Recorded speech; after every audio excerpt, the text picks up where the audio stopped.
Assalamu alaikum, வணக்கம், ஐபோவான், welcome to CGC talk show. This is me Fathima Rinosa. என்னடா இந்த டைமில் செய்தி போடுறேன்னு பார்க்குறீங்களா? அதாவது நேற்று ஈவினிங்கில் இருந்து, அதாவது 25ஆம் தேதி ஈவினிங்கில் இருந்து ஒரு சிசிடிவி ஃபுட்டேஜ் வந்து சோஷியல் மீடியாவில் என்னைய செய்தித்தாளங்களில் வந்து வெளியாகி இருந்தது. அந்த காணொளி மட்டும்தான். அதில் ஒருத்தர் வந்து தாக்கப்பட்டிருக்கார், ஒரு இஸ்லாமிய மதகுரு. அதுக்கப்புறமா அந்த தாக்கப்பட்ட மதகுருவை வந்து ஒரு காணொளி வந்து போட்டிருந்தாங்க. அதுக்கப்புறம் தான் அந்த செய்தி எடுக்கலாம்னு நினச்சிட்டு இருக்கும்பொழுது சரி கொஞ்சம் லேட் ஆகட்டுமே, என்ன ஏதுன்னு விசாரிச்சுட்டு எடுக்கலான்னு பார்த்தாக்கா ஹிரு நியூஸு, அதுக்கப்புறம் வந்து ஒரு சில மடவள நியூஸு, நிறைய நியூஸ் தளங்கள் வந்து போட்டிருந்தாங்க. நான் இந்த வீடியோ மூலமாக ஒரு கேள்வி தான் கேட்க போகிறேன். அந்த இடத்துல இன்றைக்கி ஒரு பௌத்த மதகுரு இருந்திருந்தால் நீங்கள் சும்மா விட்டுருப்பீங்களா? அப்படி அடிச்சிருப்பீங்களா? அடிக்கிறதுக்கு தைரியம் வந்திருக்குமான்னு நான் கேட்குறேன். உங்களுக்கு எப்படி உங்களுக்கு தைரியம் வந்திருக்கும் அடிக்கிறதுக்கு? கை நீட்டுறதுக்கே நீங்கள் பயப்பட்டுருப்பீங்க. ஏதோ இஸ்லாமிய மதகுரு தாடி வச்சிருக்காருன்னா நீங்கள் என்ன வேணாலும் பண்ணலாம் அப்படிங்கிறது தான் போலீஸாரினுடைய ஒரு மிகப்பெரிய இதுவாக இருக்குது. ரொம்ப மனசு வலிக்கிற விஷயம். இதை வச்சு அரசியல் பண்ணுறது, இதை நீங்கள் பெருசாக்குறீங்கலாம் கிடையாது. எல்லாரும் பெருசாக்கினதுக்கு அப்புறம் தான் நான் இந்த வீடியோ வந்து அந்த செய்தியை வந்து நான் போடுறேன். கடந்த 23ஆம் தேதி ஹொரோபத்தான அங்குநொச்சி பகுதியில் உள்ள பெரிய பள்ளியில் இருக்கக்கூடிய இமாமாக பணியாற்றக்கூடிய ஒரு மதகுரு. அவர் தன்னுடைய மாமனாருக்கு உடம்பு சரியில்லை, கண் ரெண்டும் பார்வை இல்லை, ஏதோ மருந்து எடுக்கிறதுக்காக மனைவி சகிதம் மாமனார் கூட மருந்து எடுக்கிறதுக்காக கண்டிக்கு போயிட்டு வந்துட்டு இருந்திருக்காரு. ஈவினிங் ஒரு 5:30 மணி வாக்கில் கண்டிலேருந்து வரும்பொழுது கெக்கிராவை கைலப்பத்தான அப்படிங்கிற பகுதியில் வச்சு டீ குடிக்கிறதுக்காக ஆட்டோவை வந்து நிறுத்திருக்காரு. ஆட்டோவை நிறுத்துறதுக்கு முன்னாடி கெக்கிராவை சைடில் இருந்து வந்த ஒரு போலீஸ் உத்தியோகத்தர் பைக்கில் வந்திருக்காரு. பைக்கில் வந்து ஏதோ ராங் சைடில் அவர் அப்படி தான் சொல்கிறாரு. அடிக்கிறதுக்கு ஒரு காரணம் இருக்கணும்ல. ராங் சைடில் வந்தாராம். அதுக்கப்புறம் ஒரு பைக்கை திருப்பினாராமா. இவர் ஆட்டோவை நிப்பாட்டினதுக்கு அப்புறம் அவர் திரும்ப வந்தாராமா. வந்து தான் அடிச்சுன்னு தான் இவர் சொல்கிறாரு. இப்போ அவர் சொல்கிறாரு டீ குடிக்கிறதுக்கு நிப்பாட்டும் பொழுது அவர் வந்துட்டு கன்னத்தில் ஒரு அரைஞ்சார். அதுக்கப்புறம் வந்து திரும்ப ஒரு அடி அடித்தார். பக்கத்தில் மாமனார் இருக்காங்க, மனைவி எல்லாம் பக்கத்தில் தான் இருக்காங்க, அழுதுட்டாங்க அப்படின்னு. அந்த இடத்துல ஒரு மனைவி தன்னுடைய பசங்க இருக்காங்க, தன்னுடைய கணவர் இன்னொருத்தர கையால் அடி வாங்குறாரு இருக்கும்பொழுது அவனுடைய மனசு எப்படி வலிச்சிருக்கும் நீங்கள் சொல்லி பாருங்கள். நார்மலாக ஒரு பிரச்சனை வரும்பொழுது என்ன ஏதுன்னு விசாரிக்கணும் இல்லையா? அது கையை நீட்டுறதா போயிட்டு? இது எந்த வகையில் ஒரு சட்டம்? என்ன நினச்சிட்டு இருக்காங்க போலீஸாருங்க? நினச்ச மூப்புக்கு வந்து இது பண்ணிட்டு இருப்பாங்களா போலீஸாரு? இதில் வந்து இப்போ இது வந்து நான் இதை பெருசாகணும் ஊதி பெருசாகணும்லாம் கிடையாது. இல்லை, நான் அடிப்படை நியாயத்தை வந்து நான் உங்ககிட்ட கேட்குறேன். இது கரெக்டாக இல்லையான்னு நீங்கள் சொல்லணும். அப்புறம் அவர் வந்து ஒரு 6 தடவை அடிச்சிருக்காரு போல். அவர் அப்படி தான் சொல்கிறார். ஒரு 5-6 தடவை அரைஞ்சிருக்காரு. அதுக்கப்புறம் அடுத்த நாள் ஹொரோபத்தான ஹாஸ்பிட்டலில் போயிட்டு அட்மிட் ஆகி சிகிச்சை பெற்று வருவதாக வந்து அவர் சொல்லியிருக்காரு. ஒரு வீடியோ போட்டிருக்காரு. ஒரு பள்ளிவாசலினுடைய இமாம் அவர். அந்த இமாம் அப்படிங்கிறது அந்த போலீஸ்காரருக்கு தெரியாமல் இருக்கலாம், காவல்துறை அதிகாரிக்கு வந்து தெரியாமல் இருக்கலாம். ஆனாலும் என்ன ஒரு நீளமாக ஒரு ஜிப்பா போட்டு தலையில் தொப்பி போட்டு தாடியை வச்சுருந்தாக்கா எவ்வளோ இலக்காரம் இல்லை? சிறுபான்மையினருங்கிறத வந்து இந்த மாதிரியான விஷயங்களில் தான் வந்து பெரும்பான்மையினர் வந்து காமிச்சிட்டு இருக்காங்க. இன்றைக்கி வந்து ஒரு விகாராதிபதியை கூப்பிட்டு வச்சு கன்னத்தில் பல்லாருன்னு ஒருத்தர் அரைஞ்சு அனுப்பினாக்கா இது சும்மா விட்டுருவாங்களான்னு கேட்குறேன். இல்லைனா இந்து மதகுருவை கூப்பிட்டு வச்சு பல்லாருன்னு அரைஞ்சிப்படா அப்படின்னு அனுப்பிவிட்டா என்ன செய்வாங்க? பார்த்துட்டு இருப்பாங்களா? அடிச்சது சரிதான், அவர் ஏதோ மிஸ்டேக் பண்ணியிருப்பாரு. இவர் மிஸ்டேக் பண்ணாரா இல்லையான்னு தெரியல. மிஸ்டேக் பண்ணது அது வேறு, அடித்தது அவர் இல்லை. நடு ரோட்டில் வச்சு அரைஞ்சது, குடும்பத்துக்கு முன்னாடி வச்சு அப்படி அரைஞ்சது. என்ன ரைட்ஸ் இருக்குது ஒரு காவல்துறை அதிகாரிக்கு தான் நினச்ச வாக்குக்கு வந்து இப்படி வந்து நடந்துக்கிறதுக்காக? அது வேற. அவர்கிட்ட வந்து மதுசாரம், அதாவது போதை என்ன சொல்கிறது, ஆல்கஹால் வாசம் அடிச்சிருக்கு. நல்லா குடிச்சிட்டு வந்திருக்காப்புல. குடிச்சிட்டு வந்து அரைஞ்சிருக்காரு. அவருக்கு வீட்டில் என்ன பிரச்சனைன்னு தெரியல, பொண்டாட்டி பிள்ளைங்களோட என்ன பிரச்சனை, இல்லைனா அவர் வேலை செய்கிற போலீஸ் நிலையத்தில் என்ன பிரச்சனைன்னு தெரியாது. ஆனால் இந்த பிரச்சனை இது வந்து அந்த போலீஸாருக்கு, அந்த காவல்துறை அதிகாரிக்கு வந்து கண்டிப்பாக தண்டனை கிடைக்கணும், இல்லைனா பணியிலேருந்து நீக்கம் செய்யணும். இதுதான் என்னுடைய கருத்து. இது சின்ன விஷயம் கிடையாது. இது வந்து சின்ன விஷயம், அடி வாங்கிட்டாரு விட்டாங்கலாம் கிடையாது. இது வந்து மிகப்பெரிய பிழை நான் சொல்லிக்க விரும்புகிறேன். இது தொடர்பாக அந்த மதகுரு பள்ளிவாசலினுடைய இமாம் வந்து அவரே பேசி ஒரு வீடியோ போட்டதுக்கு அப்புறம் தான் நான் அந்த காணொலியை வந்து போடுறேன். அவர் பேசுறதை பார்த்துட்டு வாங்களேன். அஸ்ஸலாமு அலைக்கும் வரஹ்மத்துல்லாஹி வபரகாத்துஹு. நான் ஹொரோபத்தான அங்குநொச்சியை சேர்ந்தவர். அங்குநொச்சி பெரிய பள்ளிவாசலில் பிரதான இமாமாக கடமை புரிந்து வருகின்றேன்.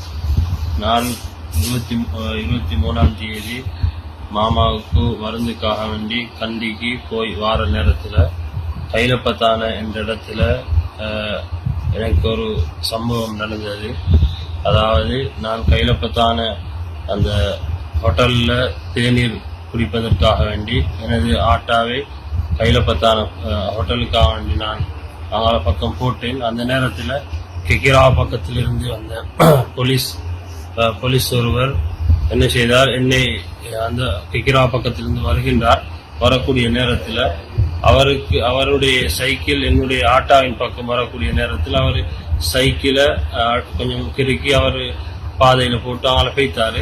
நான் என்ன செய்தேன், அந்த நேரத்தில் என்னுடைய ஆட்டாவை ஹோட்டல்ல நிப்பாட்டி தேநீர் குடிப்பதற்காக வேண்டி இறங்கக்கூடிய சந்தர்ப்பத்தில் போன சைக்கிள் அந்த போலீஸ்காரர் போனவர் ரோன் சைக்கிள் உடனடியாக வந்து எனக்கு தகாத முறையில் ஏசி விட்டு எனது தாய் தந்தைகளுக்கு மேசி விட்டு அவர் அடிக்கின்றார். நான் ஆட்டாவை விட்டு இறங்குவதற்கு முன்னால இந்த அடிகளை அடித்துக் கொண்டிருக்கின்றாரு.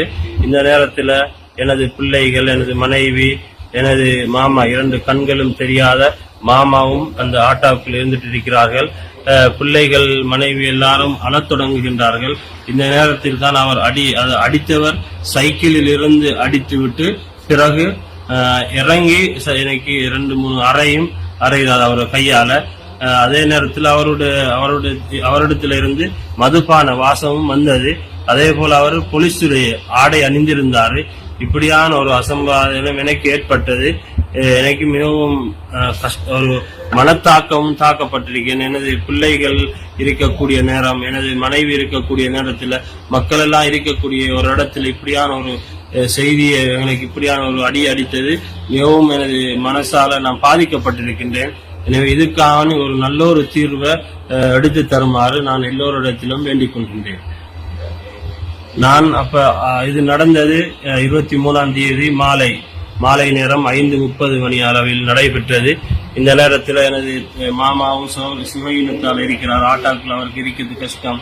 எனது மனைவி பிள்ளைகள் இருந்ததால நான் போலீஸுக்கு போகாம உடனடியாக நான் எனது வீட்டுக்காக வேண்டி ஹரோபத்தானைக்காக வேண்டி வந்தேன். நான் அவர்களை விட்டு இரவு தூங்கக்கூடிய நேரத்தில் எனக்கு அதாவது என்னுடைய கழுத்துல, என்னுடைய தலைகள்ல, முகத்துல எல்லாம் அடித்த அந்த வருத்தம் இருந்தது. அடுத்த நாள் காலையில் நான் உடனடியாக ஹரோபத்தான் ஹாஸ்பிட்டலில் நான் அட்மிட் ஆகி நான் தற்பொழுது சிகிச்சை பெற்று வருகின்றேன். 1ஆம் வார்டிலே சிகிச்சை பெற்று வருகின்றேன். இதற்காக வேண்டி நான் இங்கே உள்ள போலீஸும் இதுக்குரிய வேலைகளை செய்திருக்கின்றார்கள். இதற்கான ஒரு தீர்க்கமான நல்ல முடிவை எல்லோரும் எடுத்து தருமாறு வேண்டுகின்றேன். இப்படியான அசம்பாவிதங்கள் இனி வேற யாருக்கும் நடக்கக்கூடாது என்பதற்காக வேண்டித்தான் இதற்கு ஒரு நல்ல ஒரு சட்ட நடவடிக்கையை எடுத்தால் மாத்திரம்தான் இதுக்கு பின்னால வரக்கூடியவங்களுக்கும் இப்படிப்பட்ட அசம்பாவிதங்கள் நடக்காது என்பதையும் நான் அறிய தருகின்றேன். ஓகே, நீங்க பார்த்திருப்பீங்கன்னு நினைக்கிறேன். அப்போ நீங்க கொஞ்சம் யோசிச்சு பாருங்க. இது எவ்வளோ ஒரு தைரியம் வேணும். நடு ரோட்ல வச்சு நல்லா தெரியும் அந்த இடத்துல கடைகள் நிறைய இருக்கு, கேமராக்கள் பொருத்தப்பட்டிருக்கும் அப்படின்ட்டு. ஏதோ வந்தோமா, ஏதோ தெனாவட்டா அரைஞ்சிட்டு அவருடைய ஆம்பளத்தனத்தை ஒருத்தர்கிட்ட காமிச்சிட்டு போயிருக்காருன்னா பாருங்க. இப்போ இவரும் சொல்றாரு, நான் அந்த ஏதோ சைடால ரோட்ல வந்தேன், அவர் பைக் இதில் போட்டாரு, அதுக்கப்புறம் திரும்ப தான் அடிச்சாருன்னு சொல்றாரு. இப்போ கீழே இரு நியூஸ்ல இந்த வீடியோ போட்டிருக்காங்க. போட்டதுக்கு அப்புறம் கீழே கமெண்ட் பண்ணியிருக்காங்க அவர் என்ன மிஸ்டேக் பண்ணாருன்னு. அவர் என்ன பண்ணாருன்றது வீடியோவில் சொல்லியிருக்காரு. யோசிச்சு பாருங்க. இது ரொம்ப அநியாயம். ஒரு ஒரு ஒரு சமூகத்தினுடைய கன்னத்தில் அரைஞ்ச மாதிரி தான் இது. நாம் போய் அரைகிறது வேற, சாதாரண ஒருத்தர் குடிமகன் ஒரு இஸ்லாமியன் ரோட்டில் போகும்போது ஏதோ ஒன்றுக்கு அரைகிறது வேற. அவர் ஒரு பள்ளிவாசலினுடைய இமாம், அவருடைய ஆடைக்கு ஒரு மரியாதை கொடுத்துருக்கணும். ஆடைக்குன்னு ஒரு கண்ணியம் இருக்கு இல்லையா? இப்போ அவங்களுடைய காவி உடைக்கு ஒரு கண்ணியம் இருக்கிற மாதிரி தானே இஸ்லாமியர்களுடைய அந்த நீளமான வெள்ளை உடைக்கு ஒரு கண்ணியம் இருக்கு. அப்போ உங்களுடைய கண்ணியம் வேற, உங்களுக்கு ரத்தம், எங்களுக்கு தக்காளி சட்னியா அப்படிங்கிற மாதிரி தான். ரொம்ப மன வருத்தமான ஒரு பதிவு இது. இந்த பதிவுக்கு நீங்க என்ன சொல்றீங்கன்னு எனக்கு தெரியாது.